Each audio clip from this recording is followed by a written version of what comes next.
İyileşler ne pandemiyan birinci tolkununu Türkmenistan'ın iqtisodiyeti çöktü.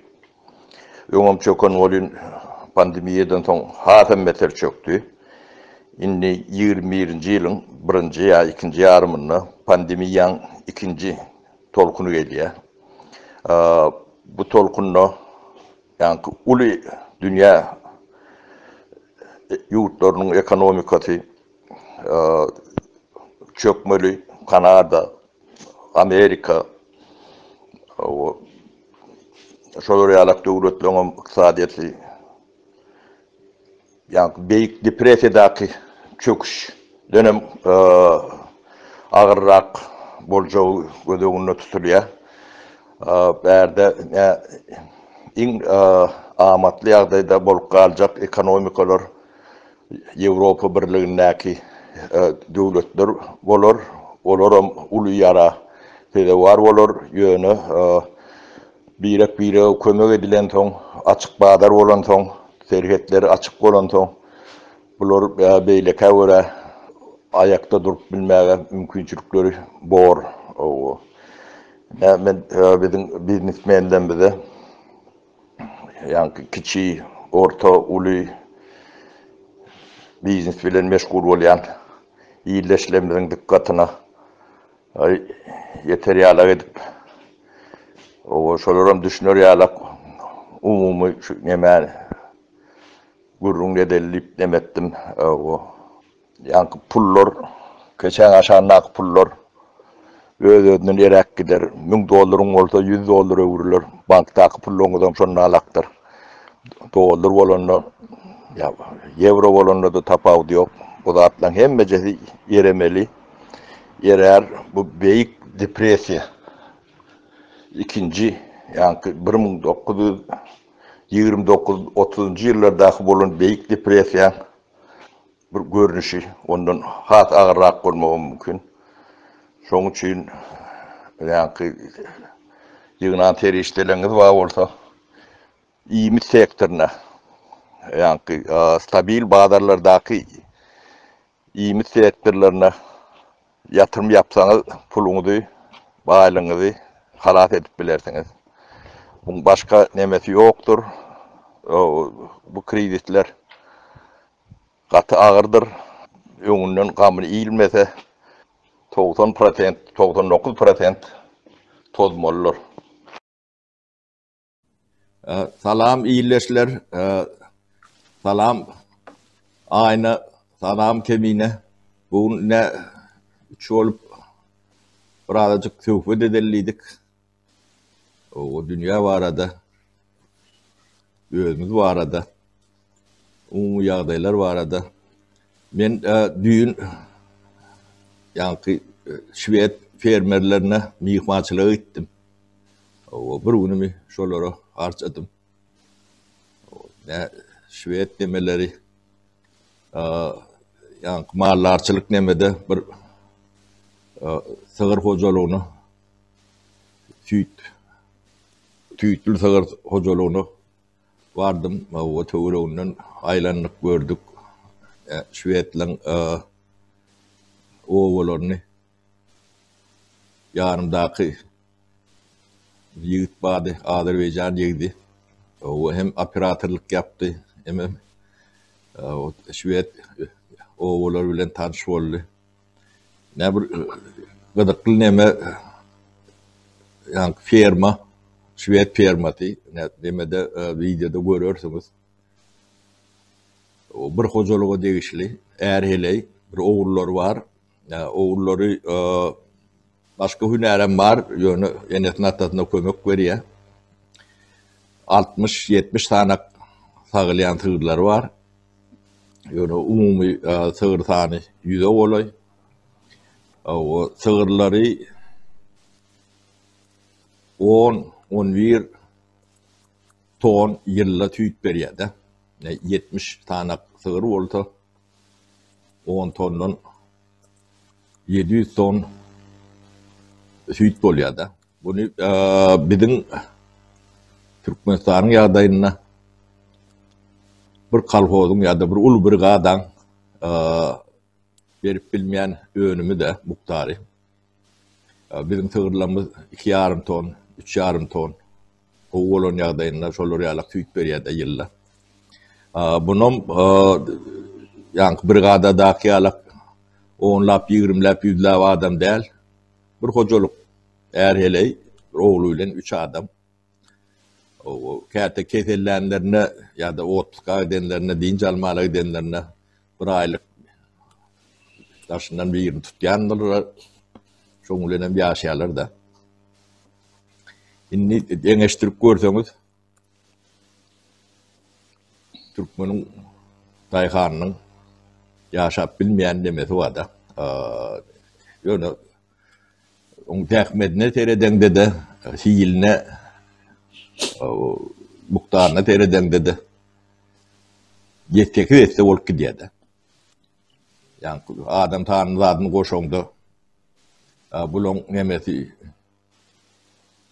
3 adama yani akıl alınyan önümün birdeçiti o tayda 100 adama ya 80 adama ya 70 adama paylanmalı.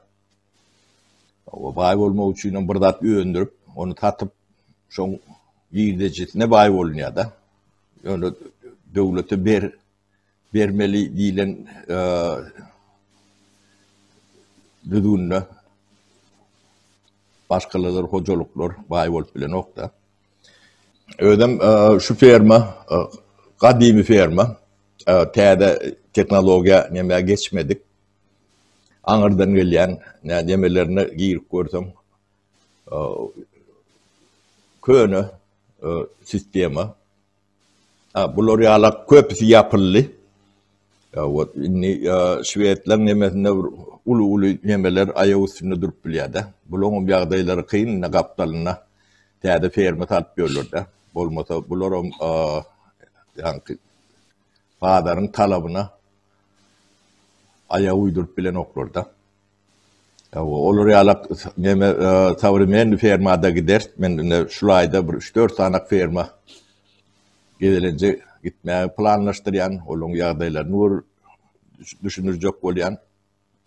Noňçular ýala kojalyň kätiniň 100-150, kätiniň 300-200 hektar yerleri bolýar. Ýöne adyrak yeri bolanda da goňşusyna da ýöne boş ýatan ýeri bar, şonu ýani krenalya ya ol otuny orup buňa tatýa, garaşular ýalak bir tüýlük neme bar da, ýöne aralaryna. Bu da ýanky netile geçilip nemedilýän deme. Şwediýada, Norwegiýada, Finlandiýada daşary ýurtly kände mülteci diýilýärde, emigrant. Arap, Siriýaly, Kürt, onuň Surýany diýip nemeler bar. Şolaňam bir şolary ýalak firmany satyn alyp işledip bilen ýok, menen tek göremokda. Bärde olaň nemeligine de baglylar. Olun ýöne bir aňyrdan gelýän tradisiýa diýilýärde. Bir nemesi bar, şolary ýalak şolaň satyn alyp şunu aýak üstünde saklap bileni bolsa badyr selçeň biz bilýänler ýöne bize sataşan ýok. Ýöne mallarçylykda ne goýun nemede olar ýalak daşary ýurtlar bar, çoponçuluk ýalak neme. Olun buň başga da sebäpler bardyr. Biz ýöne büyükden aňyrdan gelýär bir çarma millet, biz şuňa ben şular ýalak işe giren ordan başarardym kemine. O sebäbi ben görýän bulan inçe nemesini maňa has ýakyn elýärde. Ýöne bizim kärimiz nememiz başga bulara kän gydykmadyk, demetmedik. Ondan şuýda bir uly büyüklü mesele ýatandyr. Tohum, mal, ýani süýtde esasanam süýt berýän tohumlar bardyr. Onda ul mukdarda süýt berýän taý nemesi kändeldir. 3-4 sanakdyr, ne galatlyň Holstein var. Onun yine de bir iki tane üç tane nemeler var. Onun kavir, yağlar, peynir emeli. Uğurlar için goğulya, kâti yönü tüyt nemi için. Onun düğün baramda ben bulon tüytlerinden bir kanister tüyt alıp kayıttım. Düğün. Onun yoğurt yapıp ne bunun yoğurdunu yedik. Gülüyalak peynir ne diyen o budatlar yoğurunu vermeliler. Biz Türkmenistan'da yani tüydümüzden peynir edip bilen milletler. Gegem olsa şeyle yağdayımız var. Yani ben aytacak olayanım şu taydaki bağlar var. Yani Şved'den bağları. Ben misal getireyim. Şular mallarçılığın ösün yağdayına seyretmezden etinin 40-50%'ni dışarıdan import etmeli. Ediyeler. Zaten koyun eti. Onun süt önümleri okey olur dışına eksport ediyorlar. Yani et yağdayına, onun bu önüm yağdayından 80%'ni oluyor dışından import ediliyor da. Ödüm garantirun bağlar, sebebi satın alma ukuyupları yok oluyor. İlmida da şu derecede saklanıyor. Bunun yani saat sistemasında şu matritsa katı akıllı oturdular. Sebebi satın alış ukuyubu kritik nemeden aşağı düşmüyor da. Ulu kreditler olur şeyler. Şu iyimi tuğrunu şulon demesi şulor yalak. Onun yeni de bir nemesi var. Ne Şvedyanın içinde 4-5 bin köl var da. Onun 7-8 tane, 10-12 tane deryacıkları var, deryaları var. Şunu seyretmeden 80% bağlarını import ediyorlar da taşından. Onun bir türlü sebepleri var. O detaylarını bir giyir oturmalı. Yönü bağlar, stabil bağlar. Ben bunu neyim için aydiyen? Bizde oğlu hocalık göstermek var adı gurrun ediyetse. Bir oğlu hocalık değilenine dine öğüdüğü çörük göğünüm et süt bilen üpçün etmelilerdir. Dünya bağlarına da giyirip bilmelidir. Şular bilen bir cahilem olsa şun bağların yolunu, uğrunu tapmalılar. Yani önümçülükte etaatın emi öndürme değildir, önümünü satmadır. Satanın emeğin denem kadın jetmedir. Yani öndürme için öndürülür nokta. Kadın etme için öndürülür. Şunun için ne yani Türkmen biznesmenleri vardır.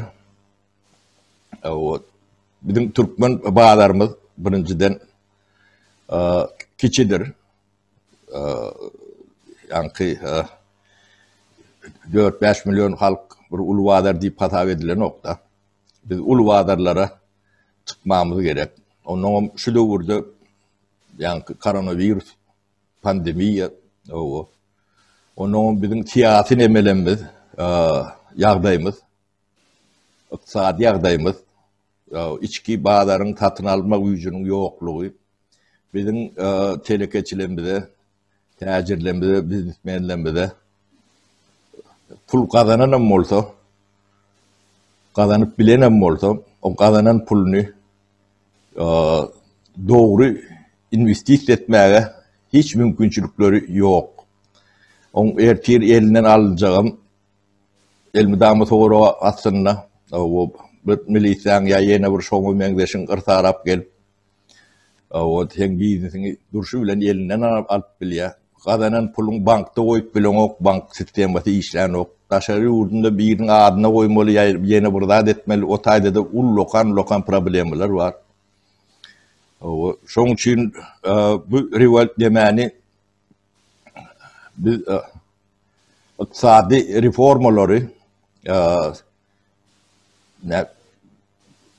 şu atlardan başlayıp biliyse sebebi şu adamlara da yankı investisyon esası demesi bağlardır.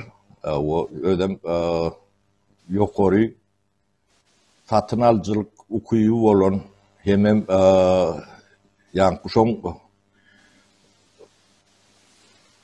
gitmesine, elinden alınmasına ya da başka bir kanun yolları bilen ervetlemeleri etmesine hiç mümkünçülük görmeyen kanunla işleyen garantili bir bağlar var da yine Avrupa'nın nimetinde şeylere. Ben düşüncem şeylere bunun koşuk nemeğiniz bağ olsa, sorunuz bağ olsa ayna kemiğine soru verseniz benim cevap versin. Salam Sapara, salam qadrli iyileşleriniz. Beren sözünüz için köp sağ olun. Şutayda qowy önümli temalar belirlep geçtiňiz. Daýhanlar barada, mallarçylyk barada. Ol şu Şwetsiyadaky hemme ýöreýän sistema, bazar ykdysadyety, hemme mallarçylyk skemalaryny bize ulanmagy qat'y zerurdatlar bolup durýar. Aslında mallarçylyk bolsa da biz şu mallarçylykdan hasam köp peýda gazanma başarmaly, öwrenmeli. Hem şu öten ýurtlardan mysal almaly. Onun başga da şu ýanky telekeçileri adak geçtiňizde telekeçiler bolany şu ýurdumyzda iň esasy sütün bolup durýar diýjek bolýar. Sebäbi şu telekeçileri döwlet tarapyndan gollamasak bular agsasa ykdysadyet agsaýar. Şoň üçin hem şu pandemiýanyň döwrüne hem şu Türkmenistanyň durnuksuz ýagdaýyna şu telekeçilere Ýewropada kanunlaryň iň güýçli işleýän ýerlerini, ülkelerini bir gollaw berip bolsa telekeçilere, sebäbi distansiýonda da işläp bolýar da indi şu döwürde. Şoň üçin hem şu zatlary bir işledip bolsa bizim döwletimizdäki telekeçilere üçin hem gowalarmy kadýan. Ben bir zat oşaýyn. Birinji bilen salam Sapara, salam aýna. Salam Emine. Salam aziz ýerleşlerimiz. Bu taýda asıl maksat bizim iş adamlarımızın yani şu diktatör rejimine, iki diktatör rejimine hatta nemesinde aldı, zulmünün aslında aldı. Yani onların köpüsünün elindeki zatlar alındı. Dene zatlar alınmadan yurttan çıkma mecburiyetinde de koyuldu. Ular yurttan çıktılar. Yani bu adamların indi bundan sonra taze Türkmenistan için tayarlanmağı gerek. Sebäbi taze Türkmenistan'da sosyalist bir ykdysadyet anlayışı bolmaz. Boljagyň däldir. Sosyal bir döwlet olur, ýöne sosyalist bir ykdysadyet mantygy bolmazym. Şonuň üçin bizim iş adamlarımızın ya da şu investisiýa etjek yerli investisiýa etjek adamlarımızın şu daşary ýurtdaky hasam Günwatar Ýewropa we Demirgazyk Ýewropanyň modelleri bize doğru gelermiken diýip pikir edýär. Yani taze Türkmenistan üçin. Sebäbi o taýdaky döwletleriň sistemasynda birinciden adalet var. İkinciden hem doğru salgyt bergilendirme sistemasy var. Bizim hökmen suratda şoňa geçmeli. Üçüncüden hem doğru bazar aragatnaşygy var. Hem öz içinde hem goňşy ýa-da daşary ýurtlar bilen diýin. Biz hem edil şoňa meňzeşirek bir modele geçmeyi teklif edýänmen şahsa adımdan. Ve şoňa göre taýarlanylsa gaty gowy bolarmykan diýen. Şonuň ýaly Sapara yani kemiğine berde bir ýagdaý var da. Ne Türkmenistan'a telekeçi öz işini gurunady. O tıkır tıkıram işläp dur. Önüm çıkar ya. Mehmet ya. Onun pul gadan ya da. Yani Türkmen manadında diyeli. 5-600 milyon Türkmen manadın gadanını. Gelem. O bu gadanın pulunu sandığın aşağına taklap bolyan mı? Yok. Taklayanla da inflasyon olup onu bir gününü ilk gidip bilye. Onu hiç prognoz edip bolacak nemeslerle şu at Bağdar kursu deydi, onun ofital kursu deydi.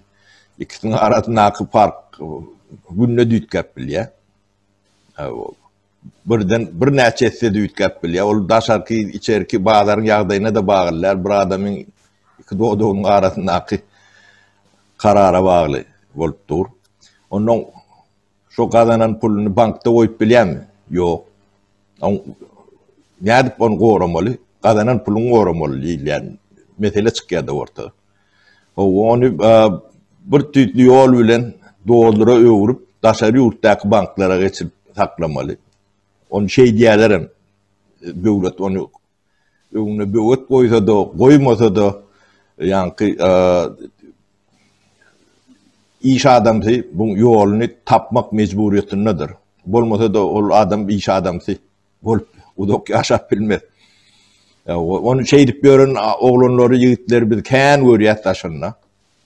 Yani o bank açanına da kafi bank açma, men bankta hata açma mümkünçülüğü yok. Ya birinin adına ya birinin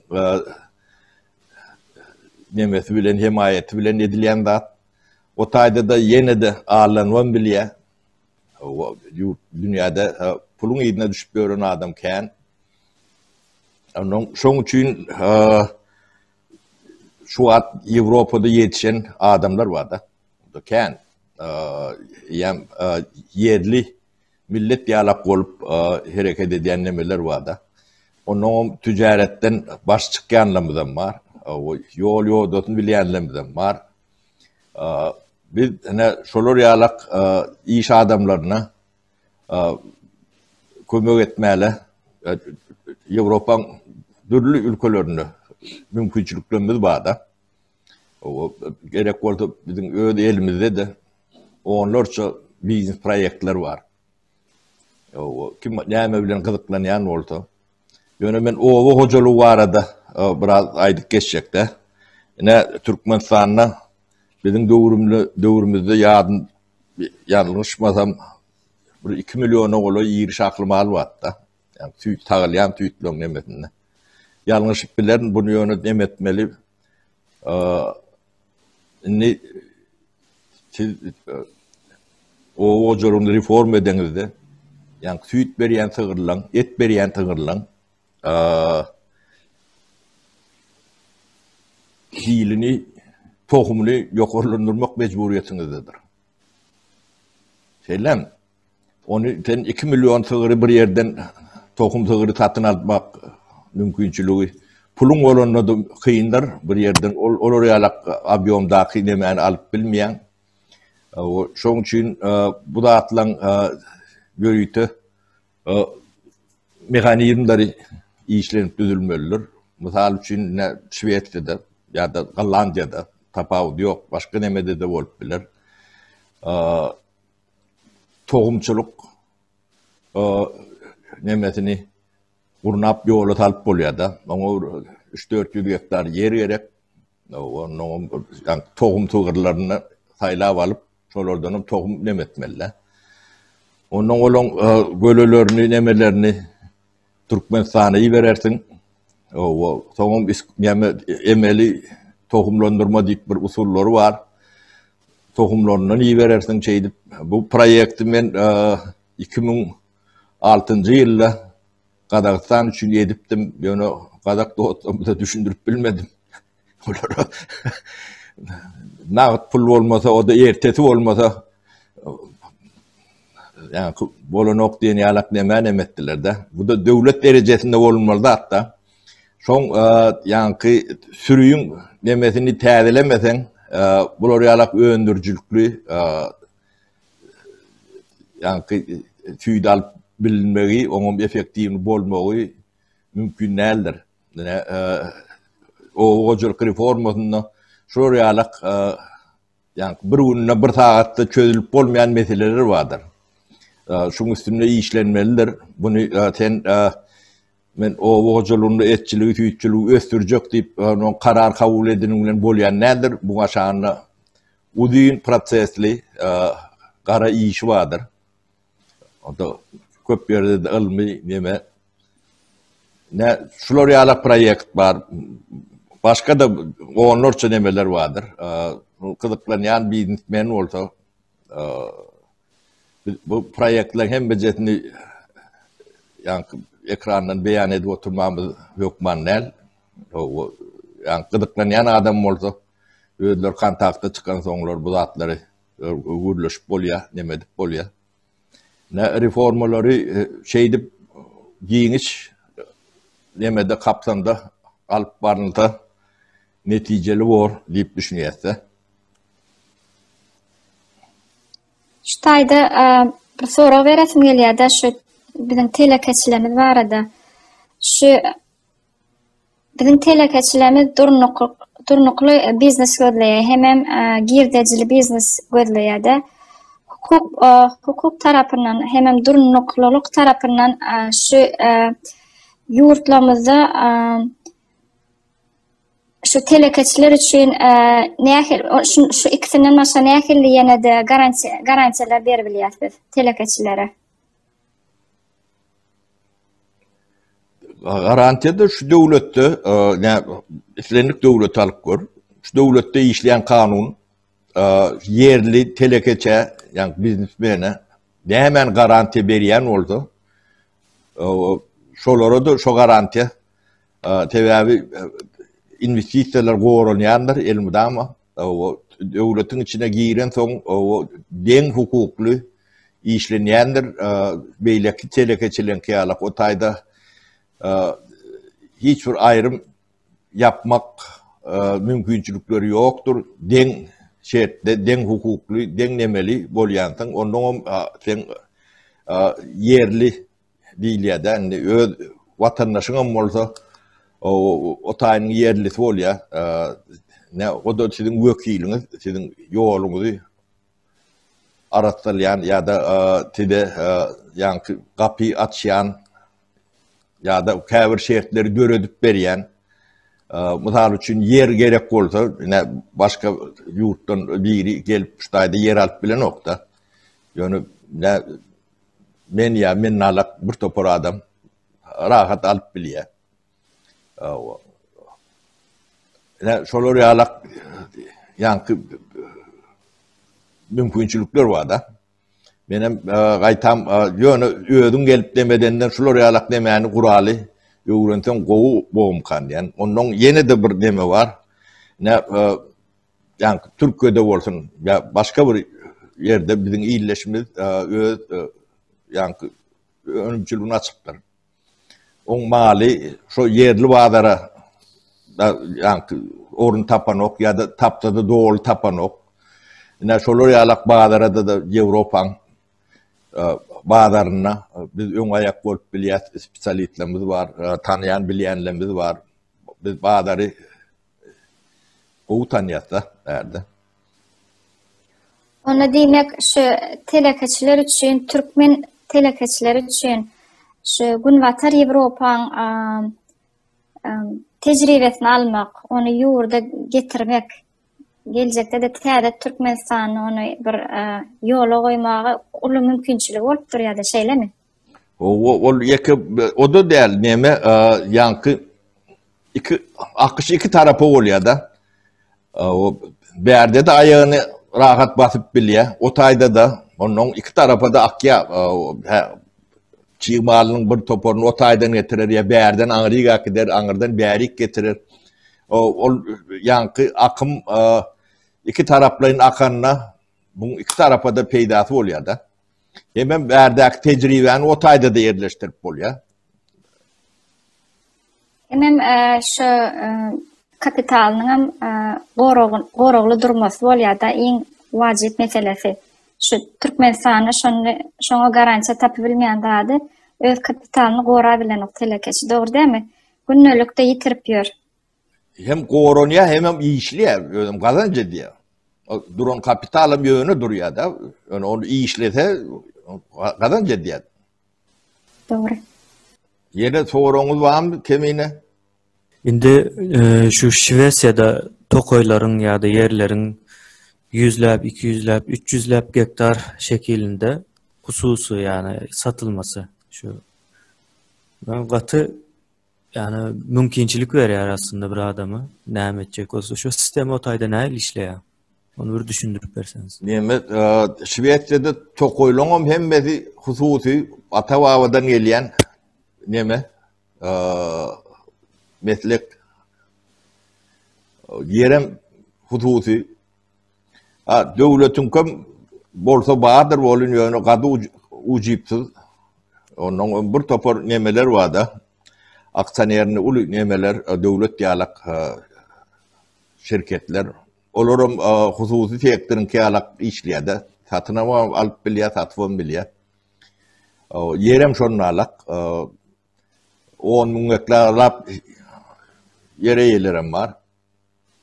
O berde diyeme yani halkın ağına bu oturuyan zat yine Atatürk'e artığı yani ağacı kesiye de onun şol neme sistema düşünce şulon demesine medeniyetinin içine giyirip gidipdir de. Şuun ağacı ekip ertirmeyi ötünü imeli, yani yekimeni imelleyip neme düşünce yok da şulorda. Ağacı yani tokoyu kakatı ekye, yani artığı kesiye.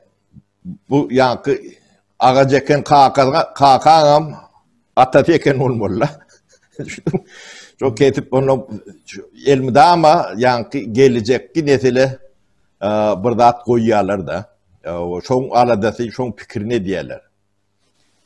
Şo deme medeniyetlerinin içine giyirip gidipdir.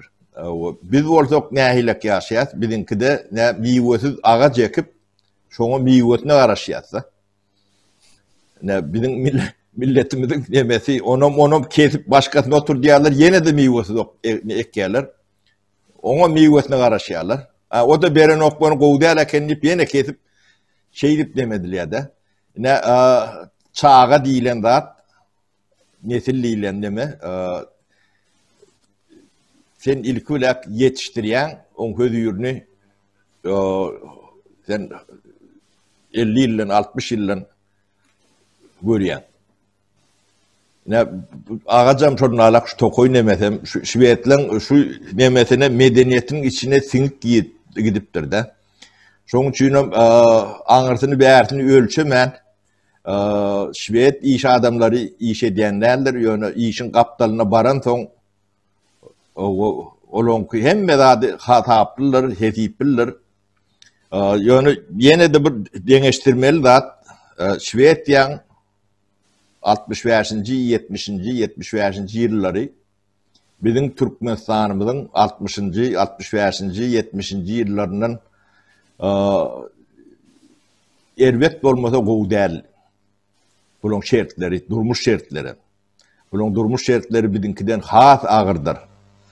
Yani yollar geçen son, yol çekilen son, bu zatlar kommunikasiya nemeden son, onun şu bilim sistemasını oturdup bilen sonlar. Şularda bilim yönü sistema değildir. En ulu industriyadır. Şwedleň her welaýetindäki welayet merkezleri bolýandyr. Ýa-da biraz urulyrak 50 000 40 000dan geçen şäherleri bolýandyr. Şo taýda okuw bilim, hüner berilýän deme şäher ýalakdyr. Men Umeå diýip şäherinde 9 ýyl ýaşadym da. Ýani Zapalyarny kuruň kenaryna Norrbotten, Västerbotten diýerler. Dine student 25 000 student var da. 100 000 halkı var, 100 000. O okuwçylary ýanky başlaryňy çyklasy akıl demeleri bilen demeden de 35-40 mü öde gitti. Onun üstüne molimleri da atlarını oşyanı molin yankı 50%'den kani şu bilim endüstriyesi bilen meşgulla. On kaptallarını fabrikler otlar olmadı. Ya da ne Westeros bir şehir var. O da 110 mun demeli şehir. Şolong alım bilim yani oku nemesi giden endüstriya. Onun ulu endüstriyel nemeler vardır. Ne ababayalık. Onun öz gimnaziyalar vardır. Onun her birinin içine girende şehir yalaktır. Öyle şu alım bilen endüstriya bir yere elimde ama yanınadır. Sebebi şu taydan şu tay geçerlerde. Ana biz ilmi endüstriyani ayağa kaldırmasak, oturtmasak galan dağıtlar bolyan neler? Yine şulongum 65. 70. yılları bilen bizin kaytam govudu bulong nemetinden. Ösüp ne kıyıska zamanına yani dünyada sahili demelen biridir. Ne Şveçsen milli önümü Türkiye'nin milli önümü bilen dendir. 220 milyar demedi. Ödem 9,5 milyonluk Şveçse şu. Ona bularda şu Şveçlerde sabır takat hemen düzgün yürüyor da şu üçüsü yürensem şu nimelere, neticelere geliyor şeylerden. Onun alımın neyemediğini düşünün millet bir. Onun şunu ekip ertir hatıl alacak olup elini terip duran millet derler. Ne şunun yağdayında şu an hem yerde yol vardır, asfalt neme varyandır. Yani ön 65. yıllarda şu yolları yok kendi. Tokoy yok kendi.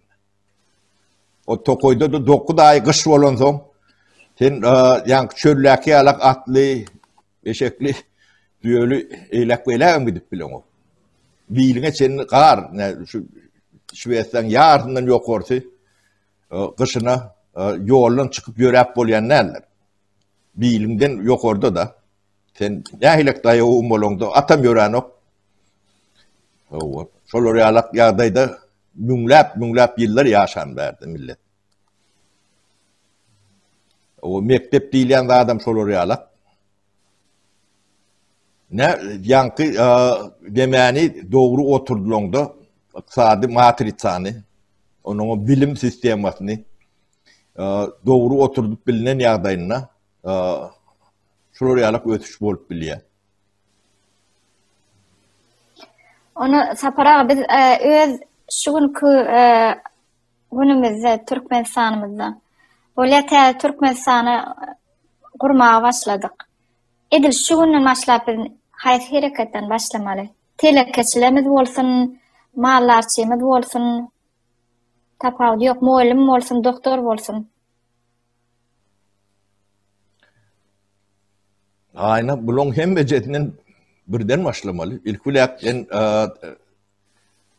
neyme edeceğini düşünüşüyorsa, neyme etmeliğini. O iktisadi matrisani oturtman, beylekin emeleri oturdup bolonok, onu ikisini bile başlamalı oluyor. Sen yankı su yer reformanı etmen, bu iktisadi çarkını aylat bilen o. Onun kanununu düzeltmen, bu iqtisadiyetin içindeki ara katnaşık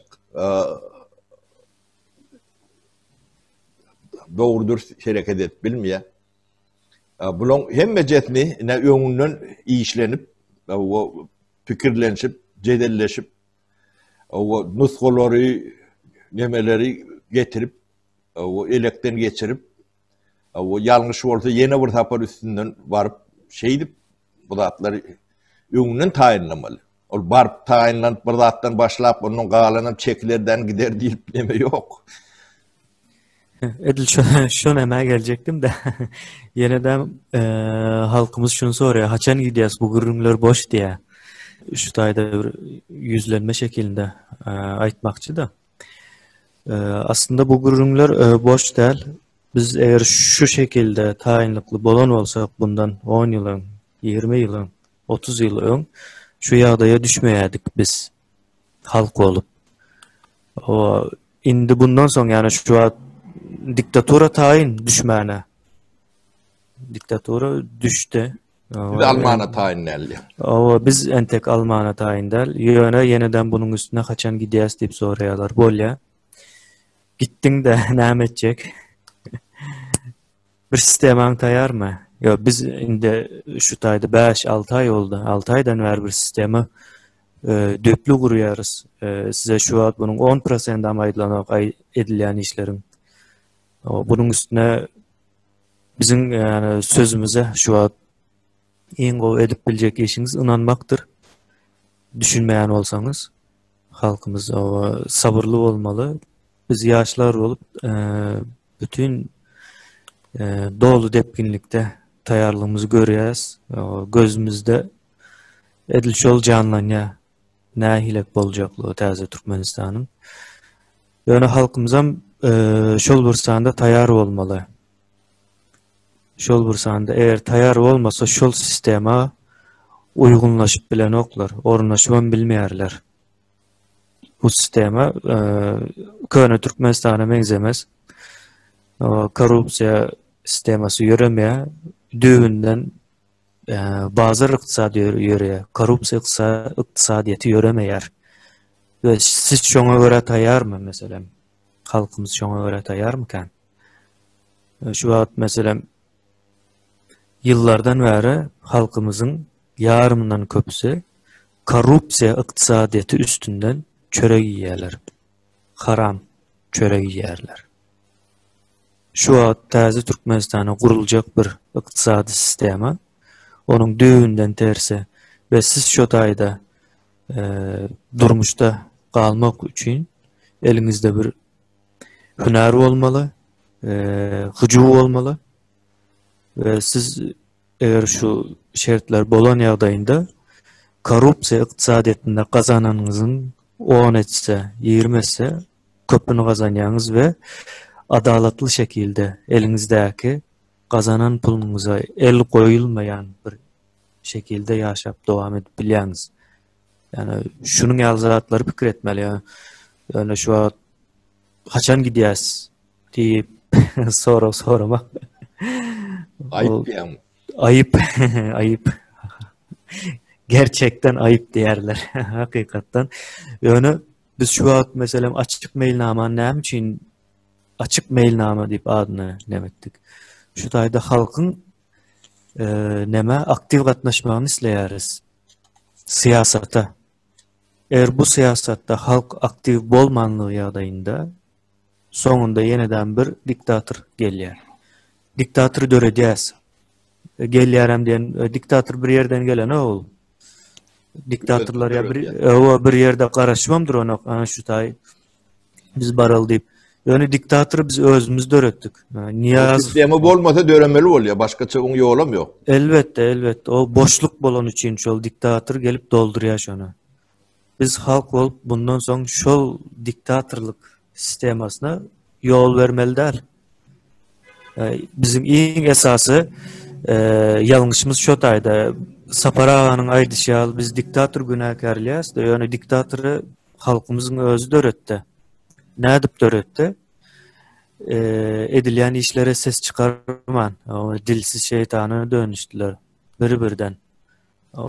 Paxta ýygmana gitdiler, paxta ýygmana gitdiler. Ýoluň gyrasyndaky otlary kesdiler. Yani çölün içinde ot mu var? Yol mu var Türkmenistan'da? Şu taýa çıktılar. O işimden çıkarmasınlar. Yani özlerini eciz gördüler aslında. Özlerinin kadrını bilmediler halk. Bizim yitiren yerimiz şu taýda. İnden bunun üstüne şu wagt ýaşlar hereket edýär. O siyasata koşulma diýen ýalyk maslahatlar gelýär şol köne kellelerden. Yeniden ses çıkmaýar däl. O şol ýalňyşlary bize teklif edýärler. Gatty dogry aýdýan, ýa-ni kritika da tankidam konstruktiv diýilýär-de, konstruktiv bolmaly. Sen bunu kritika edýän bolsaň, sende bir teklip bolmaly. Şoň garşysyna bir zat bolmaly. Yani ol yankı bir şeyin üdümü eli yetmen olara portaptır, küyräptir diyeni yarap kolyadı. O konstruktif diyalogum değerler, kritike de değerler, onun netice de yoktur. Bu yankı birinin yani elini soğutma için edilen neme deyip mene şeylere kabul ediyenler. Bu mesele şeyle. Yani ben yine de bir nemeni yatlap geçedim geliye.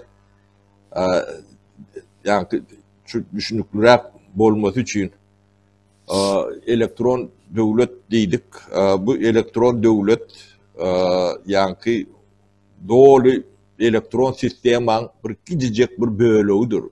Şon bir nemesi pudocuğu. Yani bu elektron devletin aşağına big data deyip giden ehli cemiyetin ehli durmuşunu, tenagatın, önümçülüğün ehli nemesini içine alayan ulu data olmalıdır. Onun şonun hemme dat utkoşku diyenler şeylerak olmalıdır. Şon bana şeylerak düşünen kemiğine sen şunu bir açıklap nemedip ver. Aslında buna bir medeniyetin elektronikleşmesem deyip biliriz big data. Yani şu bir medeniyete değişle näme bar bolsa şonun hemmesi elektronik şekilde saklanýar. Şu şekildeden ulanılıyor elektronik şekilde tiz ve amatlı oluyor. Şunun için elektron devlet deyende o taýda diňe hizmatlar vardır.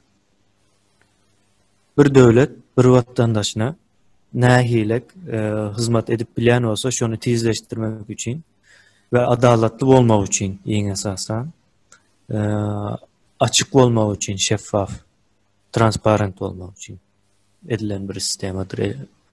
Yani onun altında aydışınız yalı edil big data vardır. Gücünü big data'dan alıyor yeniden. Kemiğine ben misal getirip vereyim ne bilim sistemasını düýpden reform edýärse. Onun satsal kömeği düýpli reform edýär. Ne şu big data bolman, elektron nemesi bolman, şu kömeği şoňa edip bolanok. Yani çağın oku nemesinin, bilim nemesinin haracadı var. Her çağa adresine barar yalak. Şu big data bolmasa, yani elektron neme bolmasa, şonu boloy edip bolanok, edilen de yine de ara korrupsiya, yine şoňa meňdeşdatlar girýär. Ne bu gerek geri şoň üçindir. Ne Şweýçede bir çağa doğundan başlap çağa pulu var da. Şol yankı nirek gideytin şu çağa. Tapağı yok pulum çoğun iyiydi bilen gidiyor.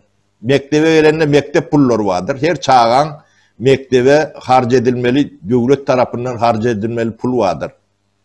Şu çağa başka mektebe yurdun ol ucuna gidenine de şu pul şu çağa bilen nirek gitse şu tayk bir registrasyon etse şu tayk pul sekundun ödüne şu tayk geçiyor. Bundan ayrılıyor o tayk gidiyor. Yine elektron sisteman neme beriyen nemesidir şu. Yani bu datları buloriyalak durmuşu görmedik adamlar belki düşünen neldirler. Ben yani elementarını neme bile düşünüryenler. Sağlık demesem şunun alaktır. Sen hayısı balnissa girende yani neme aydi nomurun aydarsın olun şoň emes çykýandyr. Sen pulun şu tayk var yanında. Yani edilecek ehli kömekleri adama adresine bağlanıyor da. Şon diňe yani elektron ýagdaýda bolanyny edip bolýandyr. Bolmasa giden ne oçurly, kağıtly, petekli yani bürokrati dörýändir. Ben ýöne bu ýöne giçken emesini aýdyp berdim de. O sen bir kärhana taşıraňda işledeňde de bir производство önümçülüğü işledeňde de şolar ýalakdyr. Däwä sen işgärleň şo taýda otýur. Kimin nirde işleýänini bilýär, näçe talgyt төлýänini bilýär. Oňa PNP'ye nähilek naçyslýad edilmeliligini hemme zady şol ýa-ni elektron neme öýdi edip otýur. O taýda ýa-ni bir plan ýerden spravka getirýän neme olar ýalak demede ortadan ýüýünden bitip gidýär-de. Şonu ben biraz giňişirek düşündireyim diýip aýtdym da kemine. Bolmasa elektron döwletine kim düşünýän näme gerek diýip gören ýigitlerimiz känne bizim. Yaşların içinden değildir. Yok, şu çüýrük gatlakdan. Onda sapara ken uzağın bolmasın şu tayda toplalı. Ben şunun yalık aydayın.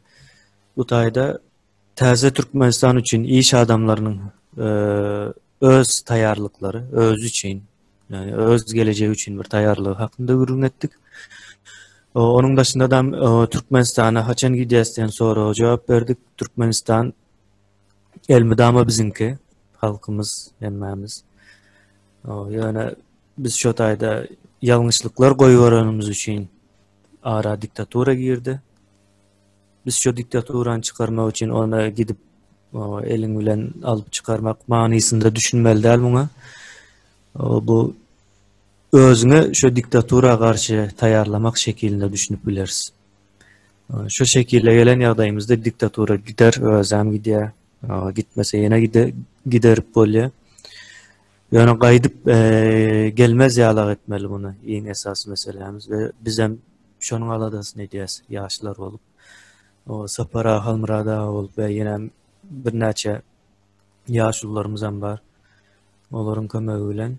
Ve siz şu tayda edilen işlerin dine 10%'ini belki göreyensinizdir. Bundan hem havarınız olsun.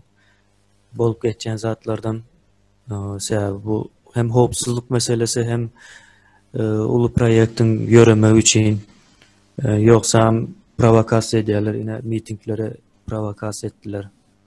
Şonun yağlak bolup ondan provokasyon edip bilerler. Çüyrük nesil koşadırının içinde çüyreptir. Hakikaten hem. Şunun yağlı. Ben şu tayda sağ olaşık aziz ildeşler. Sağ olun. Ayna sapara. Sağ ol kemine. Ayna sağ olaşaylı illeşler ölen. Sağ olun illeşler, sağ olun kemine, sağ olun sapara, sağman oturun hemen. Sağ olun illeşler sağlıkta görüşelim. Ayna size de sağ ol. Kemine sağa da sağ ol. Yine de efirde duşayan çak sağ olun.